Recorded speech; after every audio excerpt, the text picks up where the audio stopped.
mundo donde los milagros son realidad. Fe inquebrantable. En Hebreos 11 leemos el versículo 1 y 2. Quizás usted lo ha leído muchas veces.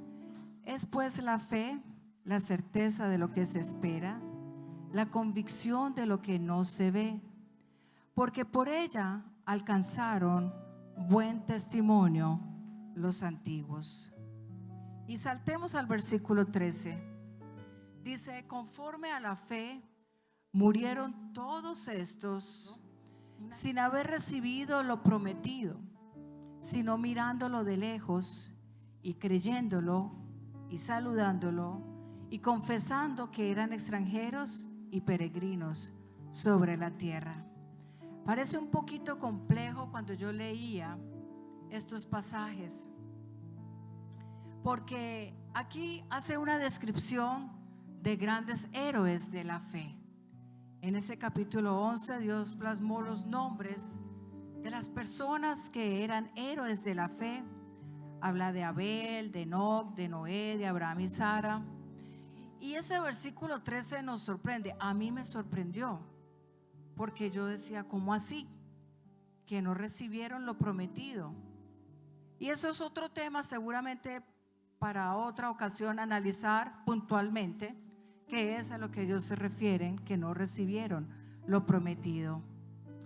Y luego pasamos también al versículo 36, allí mismo en el capítulo 1, 36 al 39, donde menciona otros héroes que no les coloca nombre, sino que habla en general y los describe todo lo que sufrieron por la causa que siguieron.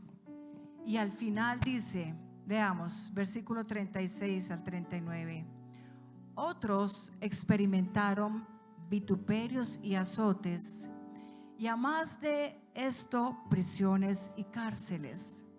Fueron apedreados, aserrados, puestos a prueba, muertos a filo de espada.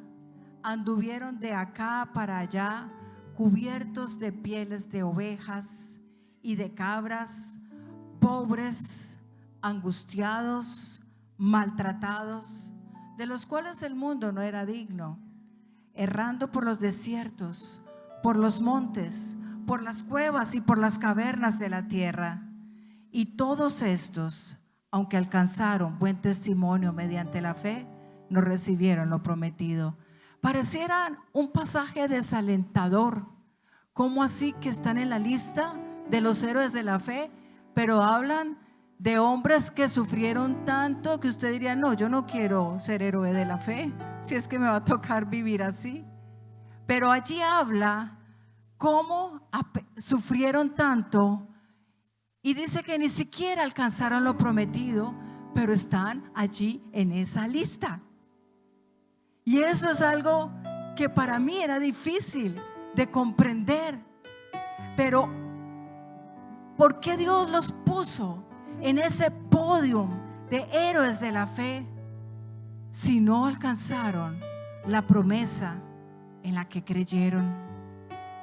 Vamos a analizar algo. Primero que todo, es importante entender que si hablamos de fe, fe no es una religión, sino una relación.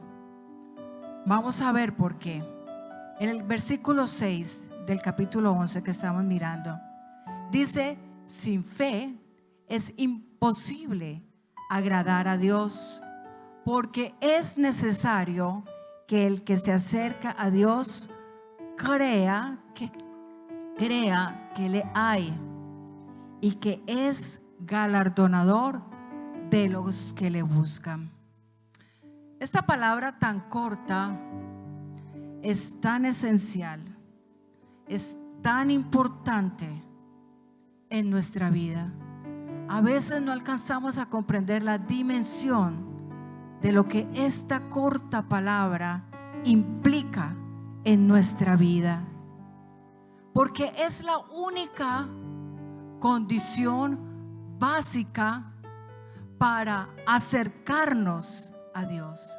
Por eso dice que sin fe es imposible agradarle. Y que es necesario que el que se acerca a Dios crea que le hay. La mayoría de la gente en el mundo cree en Dios. Sí, cree que existe Dios, la mayoría de la gente. Pero no necesariamente todas cumplen el requisito de acercarse a Él con fe. Esa es una gran diferencia. Nosotros debemos creer, así como lo dice allí, que es galardonador de los que le buscan. Porque hay una diferencia entre creer en Dios. Aún los agnósticos dicen sí hay Dios, pero yo no creo en Él. Pero la diferencia está en los que le buscan de corazón, pero de corazón ferviente, de corazón comprometido, no de un corazón por encimita, como que a veces sí, a veces no, no de corazón como cuando lo necesito solamente, cuando necesito ayuda, sino que hay un compromiso ferviente, entendiendo que de Él viene el amor, la bondad, la fidelidad, que en Él está la esencia siempre. Y cuando nosotros podemos tener ese corazón en donde nos relacionamos con Él, con ese entendimiento, con esa devoción, con esa entrega permanente, ahora no necesita que usted deje de vivir su vida diaria, sino en medio de su vida diaria haya siempre ese compromiso con Él, ese compromiso con sus principios, de ser leal siempre a Él, leal a sus principios. Y eso es en la vida diaria que nosotros lo practicamos, cuando tenemos siempre ante nosotros decisiones que tomar, decisiones que pueden implicar si estamos o no agradando a Dios con las decisiones que tomemos. Ahí está nuestro compromiso de serle leal, aunque a veces haya mucha presión. Y por eso ese corazón, aunque esté enfrente de que todo el mundo se le oponga, de que todas las cosas parecen que estuvieran en contra, pero es un corazón que está comprometido y que cuando tiene ese compromiso va directo al corazón de Dios. Cuando estamos alineados directamente con el corazón de Dios, entonces podemos nosotros hablar el lenguaje de Dios, y de esa manera es como Dios escucha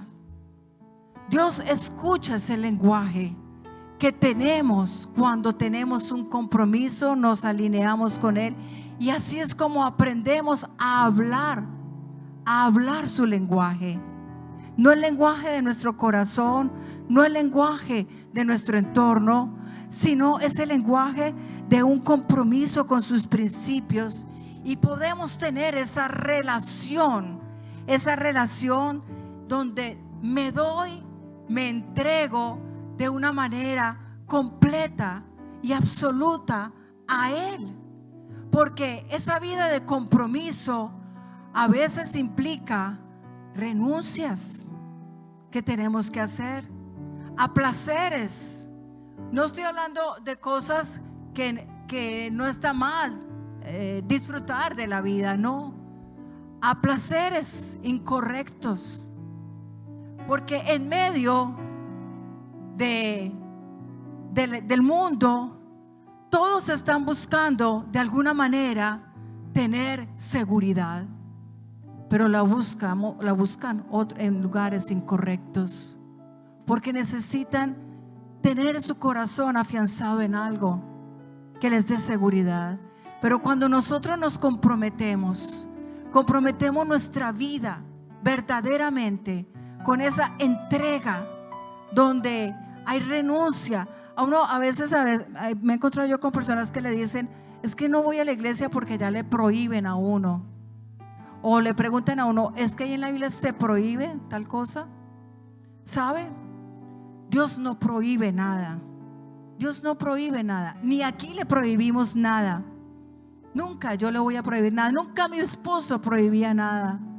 Sencillamente, cuando usted se compromete con los principios de Dios, los conoce, se toma el tiempo de buscar a Dios de corazón, Él le va a enseñar qué le conviene y lo que no le conviene. Y usted es el que toma la decisión. Ser cristiano, o el cristianismo en general, no es una religión de doctrinas correctas. Escúcheme, ser cristiano o el cristianismo no es una religión de doctrinas correctas.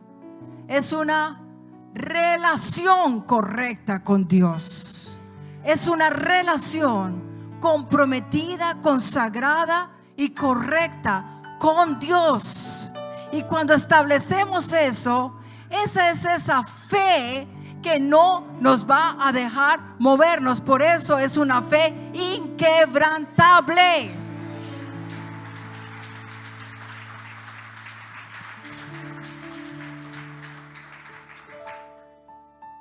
¿Sabe? Dios nos llama héroes a los que menciona ahí en toda esta lista de Hebreos 11. Usted puede en su casa leerlo con calma. Por los resultados. No los llama héroes por los resultados que obtuvieron, sino por el compromiso y fidelidad a Él a pesar de las circunstancias. No por los resultados.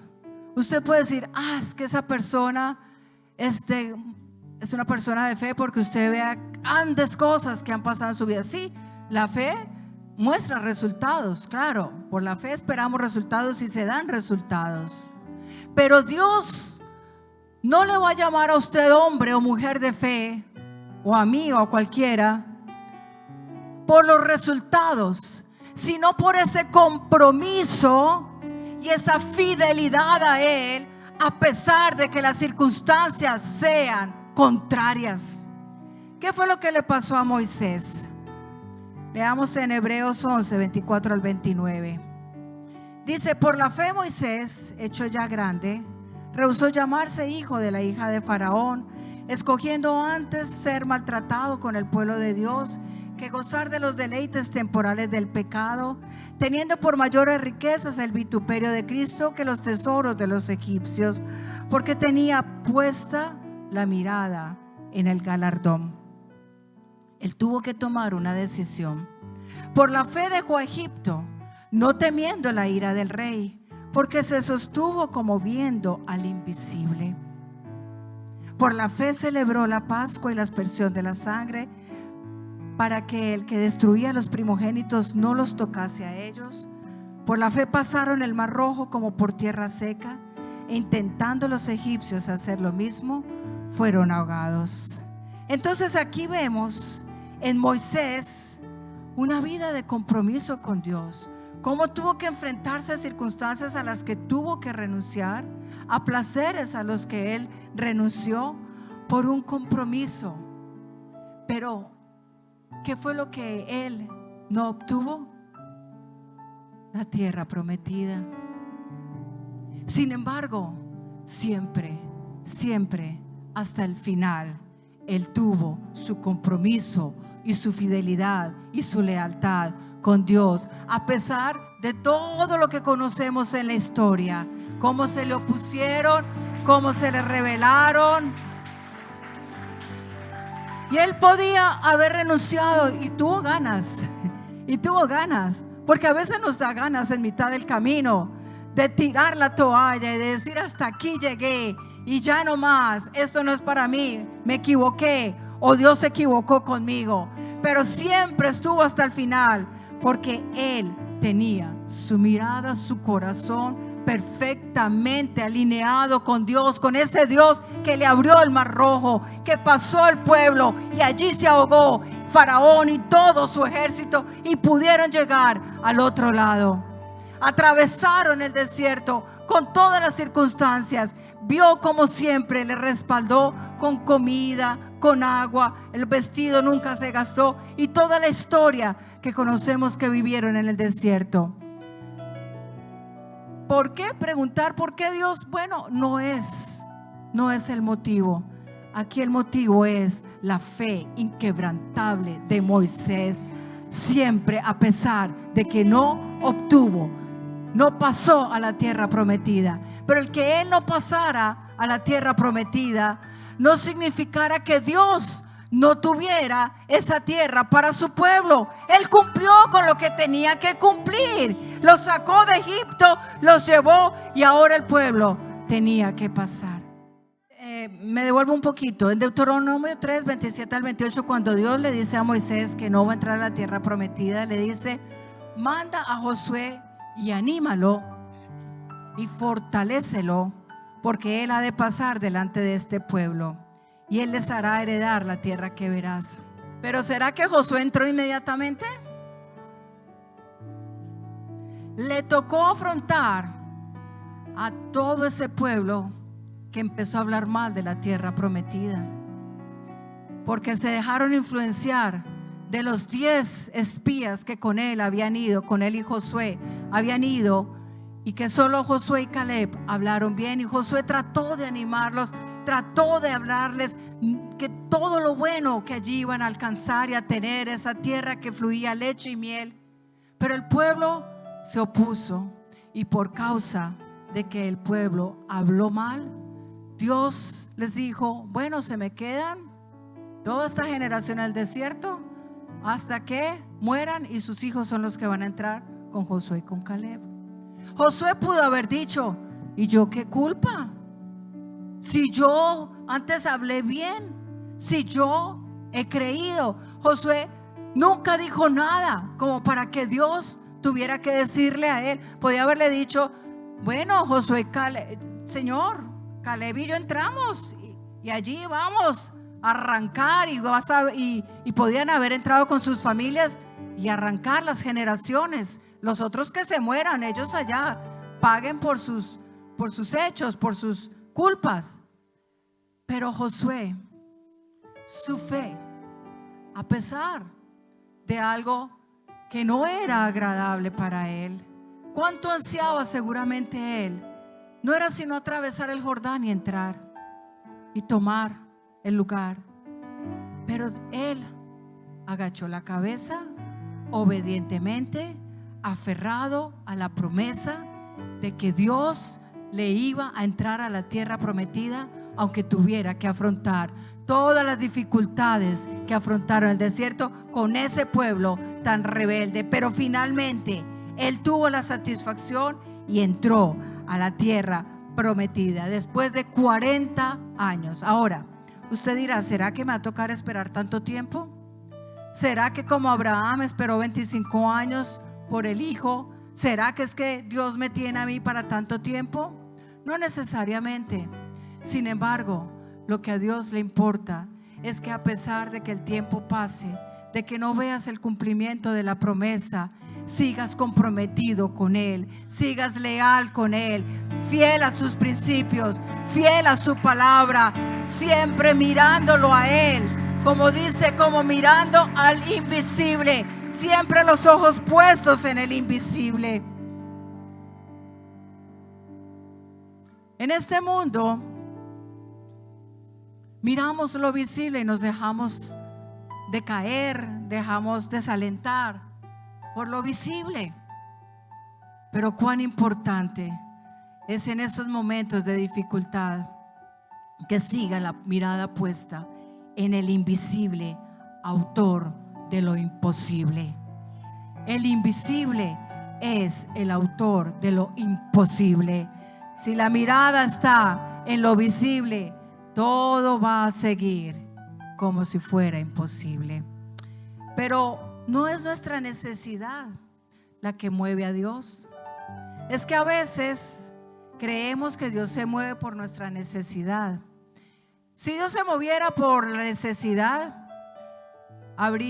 se movería más en la India que aquí, porque allá hay mucha necesidad, o en los barrios donde hay mucha necesidad, o en los lugares donde hay mucha necesidad.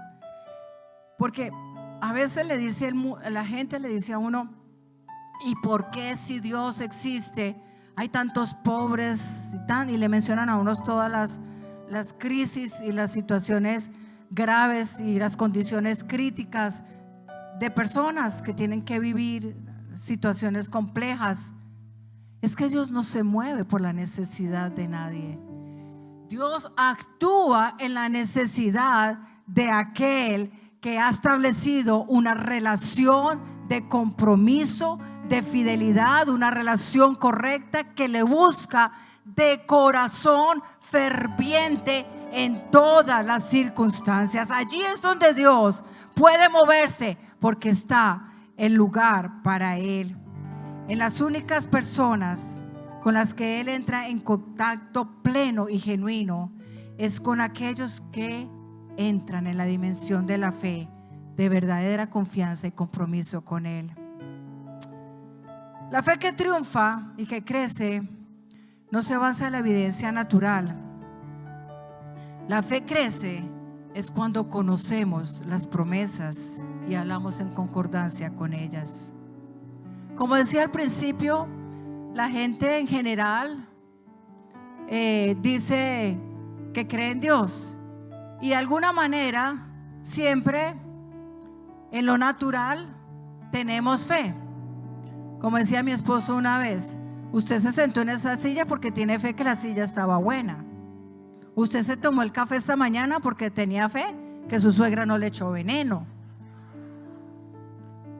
Y de alguna manera, y cuando viajamos en un avión, tenemos fe que el piloto sabe cómo manejar el avión. Y en fin, aunque algunos pues ni se montan, les da miedo, creen que no. Pero tenemos, cada día nos levantamos y vamos al trabajo, hacemos nuestras actividades porque estamos creyendo en circunstancias de la vida diaria que van a funcionar. Eso es una fe en lo natural. Pero esa fe en lo sobrenatural es otra dimensión en la que no todo el mundo, aún estando en la iglesia, aún leyendo la Biblia, porque es que fe no es que usted dice que ora o viene a la iglesia o lee la Biblia o que recita la Biblia.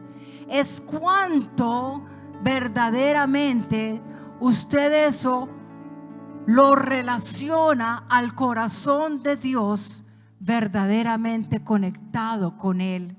Cuánto de eso en la vida diaria lo está poniendo en práctica, aunque las circunstancias no le ayuden. Es necesario, dice Hebreos 10, 36, 37, nos es necesaria la paciencia para que, habiendo hecho la voluntad de Dios, obtengáis la promesa. Porque aún un poquito, y el que ha de venir, vendrá y no tardará. Y capítulo 6, 12 dice: imitadores de aquellos que por la fe y la paciencia heredan las promesas. Quizás estás luchando, quizás estás confrontando situaciones, quizás estás hoy luchando, teniendo una lucha de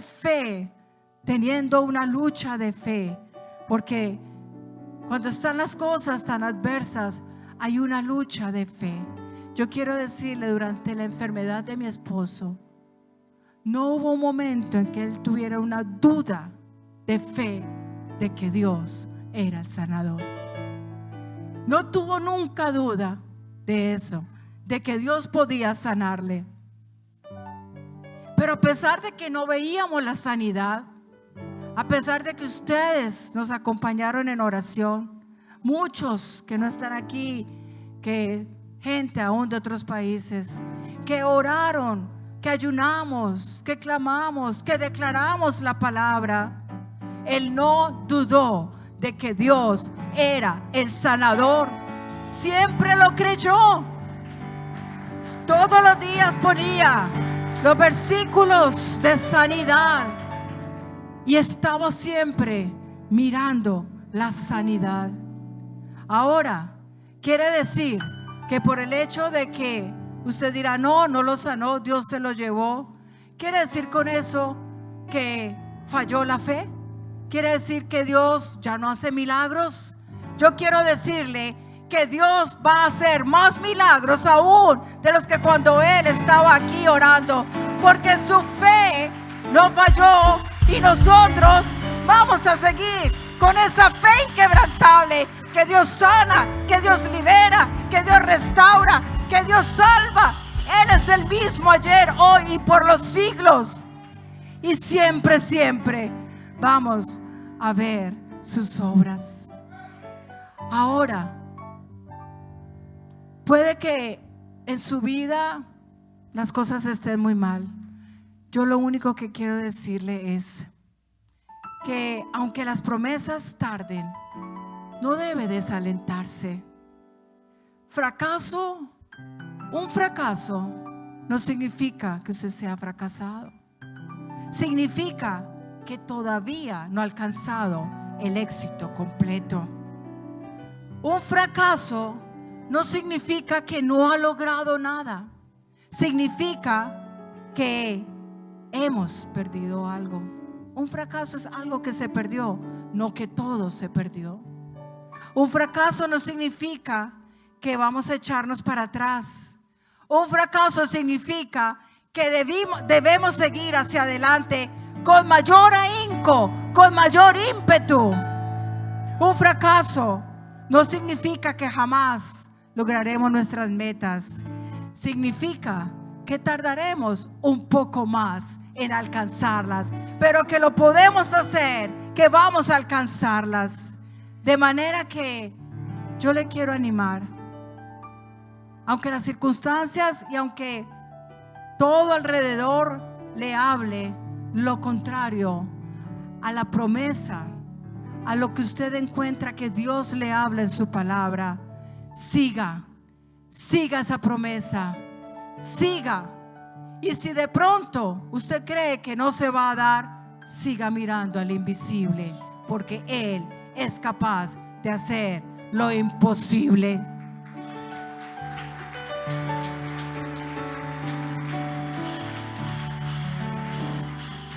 En los últimos momentos de vida de mi esposo, yo le oré al Señor de esta manera.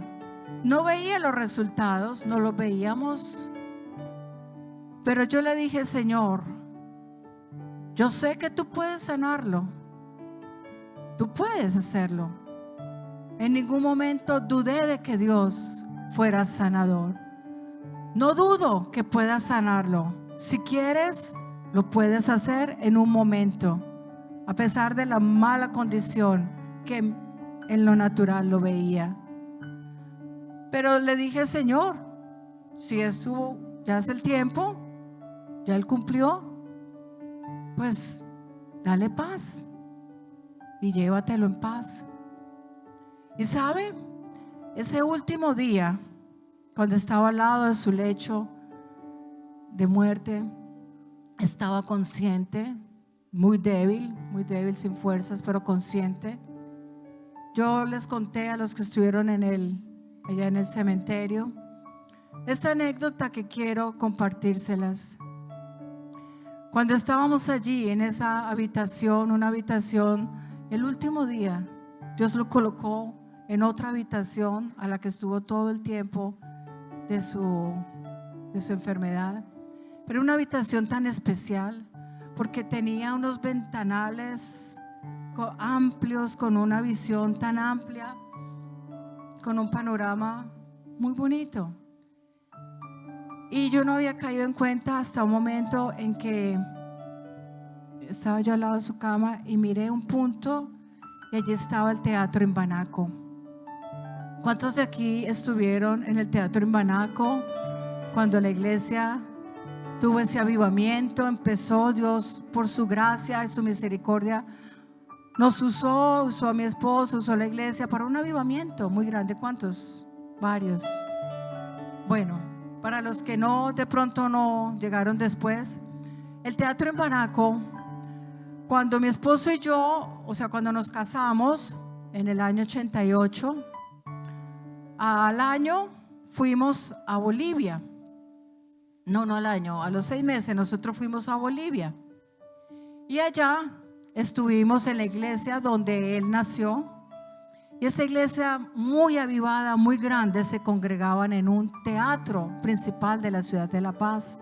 Y un gran avivamiento en ese teatro. La gente hacía filas y varios cultos para entrar. Impresionante. Y mi esposo se impactó, nos impactamos tanto por eso. Cuando llegamos a Cali, Dios le puso a él que haría lo mismo por su gracia con la iglesia Misión Carismática al Mundo. Y él me dijo: vamos al cine, al Teatro Imbanaco. En ese tiempo se presentaban películas. Una película ahí más terrible, toda apocalíptica, toda rara. Y cuando entramos, ni vimos ninguna película, sino que solamente Dios nos impregnó de esa visión de ver ese lugar. Y él me dijo: aquí. Ese lugar albergaba 750 personas, más o menos, las sillas. Y la iglesia que teníamos allí en Versalles, donde él inició, donde yo llegué, donde nos conocimos, nos casamos,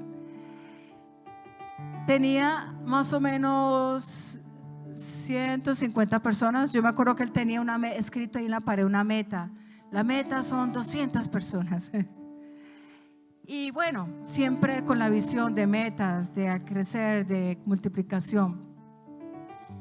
Y el cuerpo de la junta directiva que lo acompañaba dijeron: usted está loco, ¿de dónde va a pagar ese lugar tan costoso?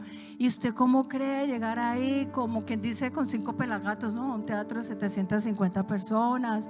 Negativos. Él dijo: no, lo voy a hacer. Y nos fuimos, y de 150 personas, ese día, la primera reunión. ¿Quién aquí estuvo en la primera reunión? ¿Nancy estuvo? ¿Jorge estuvo? 500 personas llegaron. Y nosotros, wow, ¿cómo es creer, ponerle el corazón, el compromiso? Y Dios lo hizo. Y así vino un avivamiento grande. El teatro no se llenó solo una vez, sino 2 veces. La gente hacía cola. Los del teatro nos echaban que no, que aquí tanta gente no cabe. Nos tuvimos que alquilar otro teatro alterno, el Teatro México. Y Jorge iba, daba un culto aquí, daba otro culto allá, luego regresaba. Un avivamiento muy fuerte, muy grande, por la misericordia, por la gracia de Dios. Entonces allí yo miré el teatro, le dije: mi amor, mira, Dios te está colocando ahí al frente de ese teatro, el avivamiento. Dios está, aquí está, ahí está ese avivamiento. Allí inició Dios esa obra tan grande. Y en ese panorama, al lado del Imbanaco, del Teatro Imbanaco que veíamos desde la ventana, desde el ventanal, se veía a un ladito el Coliseo del Pueblo. ¿Cuántos estuvieron en los cultos de milagros del Coliseo del Pueblo? El Coliseo del Pueblo, la gloria de Dios, el lugar lleno, milagros, conversiones. Detrás del Coliseo del Pueblo no se veía, pero yo me acordé, le dije: y detrás del Coliseo está el velódromo, donde también estuvimos en un tiempo de avivamiento, de milagros, de gentes que llegaban por multitudes a congregarse, a recibir salvación, que es lo más importante. Y en eso él me asentaba la cabeza, y Dios habló y dijo: ha cumplido con una misión, ha cumplido. Yo le dije: ahí está tu corona, Dios la tiene, porque ese avivamiento que Dios puso, te usó.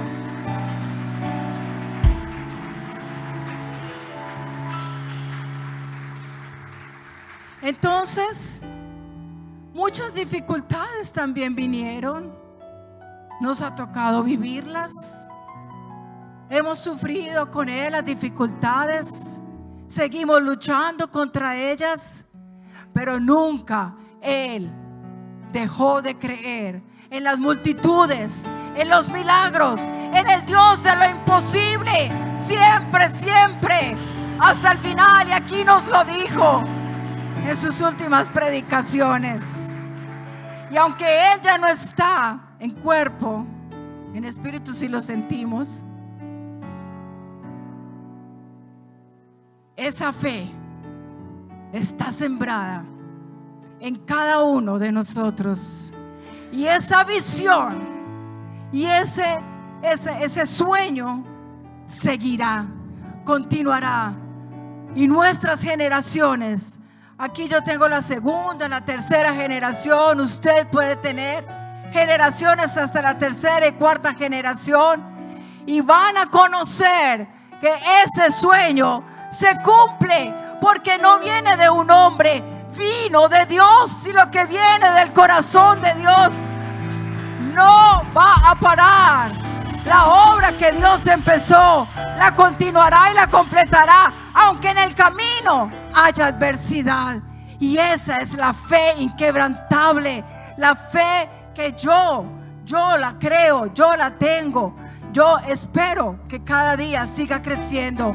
Esa fe puede estar como una semilla de mostaza, pero si sigues comprometido, si sigues con el corazón ferviente, si sigues buscando a Dios, si sigues cada día en esa búsqueda, siempre rindiendo, dando lo mejor a Dios, esa fe va a crecer para que todas las montañas puedan quitarse. En Hebreos 11:29 dice: por la fe pasaron el mar rojo como por tierra seca, e intentando los egipcios hacer lo mismo, fueron ahogados, refiriéndose a Moisés. Por la fe cayeron los muros de Jericó después de rodearlos 7 días, refiriéndose a Josué. ¿Y qué más digo? Porque el tiempo me faltaría contando de Gedeón, de Barak, de Sansón, de Jefté, de David, así como de Samuel y de los profetas, que por fe conquistaron reinos, hicieron justicia, alcanzaron promesas, taparon bocas de leones, apagaron fuegos impetuosos, evitaron filo de espadas, sacaron fuerzas de debilidad, se hicieron fuertes en batallas, pusieron en fuga ejércitos extranjeros. Y hoy le quiero decir, usted y yo podemos seguir la lista de los héroes de la fe. Vamos a seguir sacando ejércitos. Vamos a poner en fuga a esos ejércitos extranjeros. Vamos a sacar fuerzas de la debilidad. Y si hoy usted se consagra, se compromete, tiene esa relación afinada, alineada con Dios, esa fe es la que toca el corazón de Dios y cosas poderosas pueden suceder.